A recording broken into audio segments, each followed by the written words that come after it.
Once upon a time, in a leafy green forest, there was a little baby bird named Chirpy.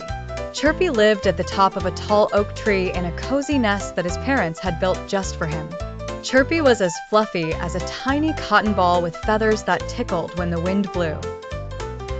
He loved everything about the forest: the buzzing of bees, the rustling of leaves, and the sparkling of the sun as it peeked through the branches. But there was one thing that Chirpy found quite tricky: sleeping. Chirpy was so curious and excited that he simply couldn't keep his eyes shut long enough to fall asleep. Bedtime would come, and his tiny eyes would blink, blink, blink, wide awake. One evening, Mama Bird noticed Chirpy's restless shifting and gently asked, "What's wrong, little one? Why aren't you sleeping?" Chirpy chirped back in a soft tweet, "I want to sleep, Mama, but I just can't seem to close my eyes."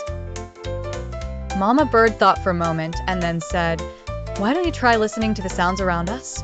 The forest is full of lullabies." Chirpy tilted his head. "Lullabies? What's a lullaby?" Mama Bird fluffed her wings and explained, "It's a soft, soothing sound that helps you relax and sleep." So Chirpy closed his little eyes and pricked up his ears to listen. He heard the gentle swaying of the leaves, whispering secrets to each other. He listened to the relaxing song of the crickets, chirping their nighttime tune. And then, there it was, the soft, calming sound of the wind as it gently kissed the treetops.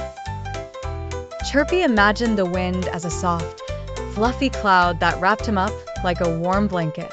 Bit by bit, his tiny eyes grew heavy, and his breathing slowed down to match the rhythm of the breezy lullaby. "Good night, little Chirpy," Mama Bird whispered. "Dreams, sweet dreams." And with that, Chirpy fell into a peaceful sleep, snuggled in his nest, soothed by the melody of the forest. Night after night, the swaying leaves and whispering winds would sing Chirpy to sleep. From that day on, Chirpy learned to love bedtime and the secrets of the nighttime forest lullabies. He knew that no matter what the day had in store, the wind would always be there to help him drift off to dreamland, guiding his dreams with soft melodies and whispering winds. And so, Chirpy the baby bird learned the most beautiful bedtime secret of all: how to fall asleep to the calming sound of the wind.